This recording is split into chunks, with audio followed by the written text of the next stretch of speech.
নমস্কার, আমি স্মৃতিলেখা। সকলকে জানাই শুভ বিজয়া। আজ যে কারণে ভিডিওটা শ্যুট করা, সেটা হলো একটা কোয়েশ্চেন যেটা আমি বহু মানুষের থেকে পাচ্ছি। অনেকেই আমাদের ভিডিওর কমেন্ট সেকশনে কমেন্ট না করলেও পার্সোনালি ইনবক্সে অনেক প্রশ্ন করে থাকেন, এবং তার মধ্যে একটা খুব গুরুত্বপূর্ণ প্রশ্ন যেটা আমি একাধিক মানুষের থেকে পেয়েছি, সেটা হলো আউটসাইড কান্ট্রি আমাদের জবের কেমন অপরচুনিটি আছে, এবং যদি একটু ভালোভাবে গাইড করেন। এই প্রশ্নটা আমি একাধিক মানুষের থেকে পেয়েছি, এবং সেই জন্য আমি মনে করলাম যে পার্সোনালি উত্তর দেওয়ার থেকে যদি আমি এটা একটা ভিডিও করে উত্তর দিতে পারি, তাহলে হয়তো অনেকের অনেকটা সাহায্য হবে।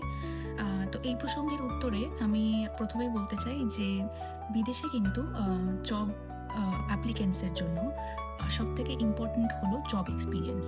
তার মানে বিদেশে জব এক্সপিরিয়েন্সটাকে ভীষণভাবে গুরুত্ব দেওয়া হয়।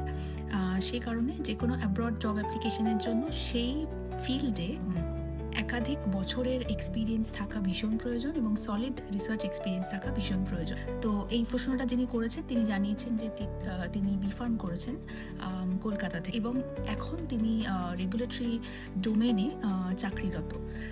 এক্ষেত্রে আমি বলবো যে সেটা রেগুলেটরি ডোমেন হোক, কিংবা কেমিস্ট্রি হোক, কিংবা বায়োলজি হোক, কিংবা ফার্মাসি হোক, যে ফিল্ডে আপনি জব করছেন সেই ফিল্ডে একটা 5 থেকে 8 বছরের যদি এক্সপিরিয়েন্স, আপনি সলিড এক্সপিরিয়েন্স যদি আপনি পেতে পারেন, তাহলে আপনার সিভিটা অনেকটাই স্ট্রং হবে। কিপিং ইন মাইন্ড যে এখন অ্যাব্রডে জব পাওয়াটা ভীষণই কম্পিটিটিভ হয়ে গেছে, এবং যারা আপনার কম্পিটিটার্স তারা আসলে সেই কান্ট্রিরই ডিগ্রি দেওয়া ক্যান্ডিডেটস, এবং তাদের সেই কান্ট্রির রেলেভেন্ট জব এক্সপিরিয়েন্স রয়েছে।